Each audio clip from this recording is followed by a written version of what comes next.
Bonjour et bienvenue à cette introduction de coach de vie rationnelle. Ceci est une introduction donc au module qui s'appelle spécialisation hypnose.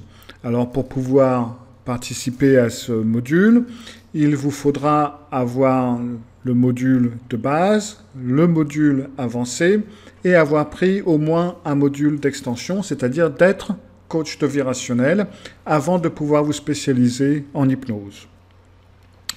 Que va contenir ce module? Alors ce module, il est prévu pour aux environs de 6 semaines, peut-être un peu plus.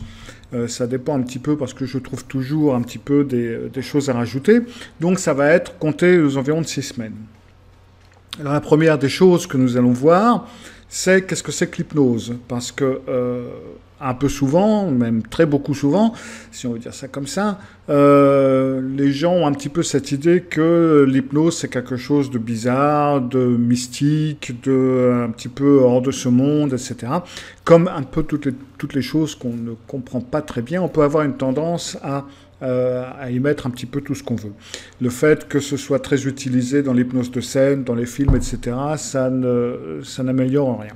Donc déjà, nous commencerons par voir un petit peu ce que c'est que l'hypnose. En règle générale, on va crever quelques mythes, puis on va aussi en parler d'une façon un peu plus scientifique. Ensuite, nous allons travailler avec tout ce qui est le rapport, c'est-à-dire le rapport entre le coach, entre le thérapeute et le client. Comment est-ce que l'on bâtit ce rapport? Alors, bien entendu, il y a pas mal d'astuces à la PNL, en faisant les mêmes mouvements, etc., au même moment, etc. Tout ça, c'est un petit peu du pipeau. C'est pas aussi simple que ça. Il y a des méthodes, bien entendu, à utiliser. Il y a des choses auxquelles penser. Et c'est donc, en plus de certaines qualités que l'on doit avoir, et c'est donc ces choses-là que nous allons voir dans cette leçon.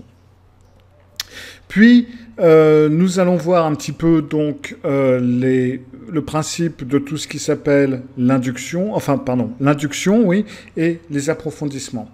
L'induction, c'est en gros ce qu'on fait pour mettre les gens en état d'hypnose. Et l'approfondissement, c'est donc lorsque l'on va plus profondément en état d'hypnose.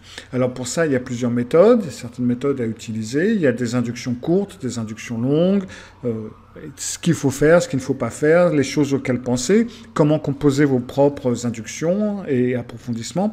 Et puis bien entendu, il y aura des principes, des méthodes et des scripts que vous pourrez utiliser ou les utiliser tels quels, ou alors développer vos propres scripts à partir de ces scripts comme inspiration. Ensuite, nous verrons donc tout ce qui a à voir avec les suggestions, qui est donc l'un des buts de l'hypnose, c'est différentes suggestions. Il y a différentes façons de faire les suggestions. Il y a des choses également là à éviter de faire et d'autres qu'il faut faire. Vous avez des façons peut-être un peu plus,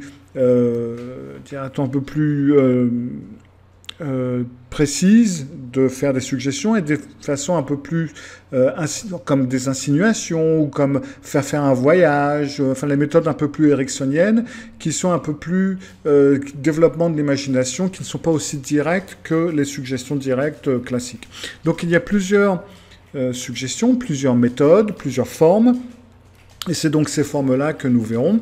Et là aussi, également, il y aura des scripts et des conseils de façon à pouvoir ou utiliser les scripts tels quels ou développer vos propres scripts, bien entendu, à propos de ces scripts. Enfin, il y aura également les méthodes, les différentes méthodes que l'on peut utiliser. Vous avez par exemple ce qui s'appelle la méthode de la conscience intérieure, vous avez la méthode de revenir en arrière, de revenir dans le passé, vous avez les méthodes de différentes suggestions, enfin bref, il y a toute une foule de méthodes, on ne les verra sûrement pas toutes parce qu'il y en a vraiment beaucoup, mais nous verrons les méthodes principales, les méthodes les plus efficaces que vous pouvez utiliser. Dans quel cas on utilisera plutôt une méthode plutôt qu'une autre. Et là aussi également vous aurez la possibilité de trouver de l'inspiration. Et enfin, la dernière leçon du module, en tout cas pour l'instant, parce que, comme vous le savez, je risque de rajouter des leçons au fur et à mesure, s'il y a des questions ou s'il y a des choses un peu plus précises que beaucoup de gens ou plusieurs me demandent ou que je trouve intéressantes. Dans ce cas-là, je rajoute des leçons.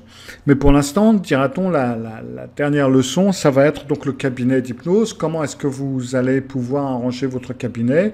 Et là aussi, si vous voulez faire de l'hypnose en ligne, comme je le fais, les choses également à faire et à ne pas faire, et comment installer et faire fonctionner un peu tout ça.